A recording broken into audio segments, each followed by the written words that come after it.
1896, les frères Lumière inventent le cinématographe. Moins de 2 ans plus tard, en 1898, le prince Albert Ier tourne ses premiers films. Le musée océanographique a rendu hommage à son fondateur jeudi soir avec une soirée événement exceptionnelle. Une ciné-conférence avec musiciens, interventions de spécialistes et commentaires sur des images filmées par le prince Albert Ier il y a plus d'un siècle.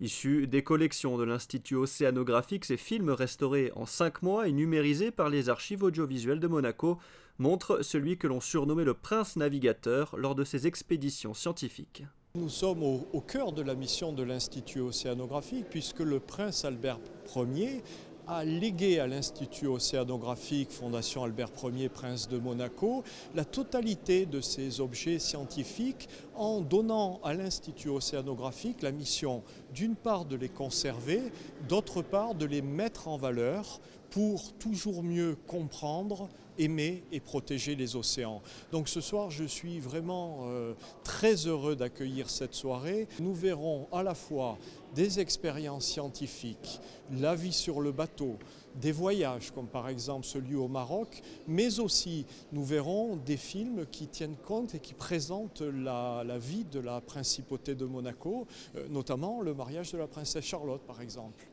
Ils étaient près de 400 pour assister à cette ciné-conférence. Le prince Albert II et la princesse Caroline étaient présents. À la sortie de cette soirée exceptionnelle d'1 h 30, le grand public était unanime, emballé par ces images d'époque d'un prince Albert Ier visionnaire et précurseur. C'est toujours émouvant de voir des aventures pareilles, surtout enregistrées comme ça, grâce au cinéma, avec des images d'une qualité vraiment étonnante. Voilà, on peut suivre humainement ce qui s'est passé. C'est toujours plus extraordinaire qu'un simple livre.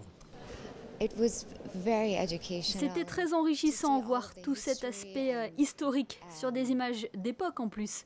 Cela donne vraiment un plus par rapport à ce que j'avais pu lire. C'était génial.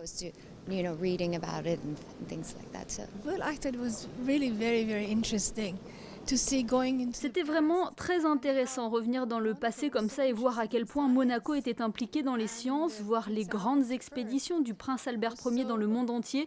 C'était incroyable, je ne savais pas tout ça avant de voir le film. C'était remarquablement bien présenté. D'ailleurs, la présentatrice était exceptionnelle et tous les intervenants étaient exceptionnels. Et vraiment, c'est un retour dans le passé qui est tout à fait intéressant. Et quand on se rend compte, simplement, même pas une centaine d'années, quelle était la vie à l'époque et en plus l'intérêt du prince pour la recherche scientifique, c'est tout à fait extraordinaire.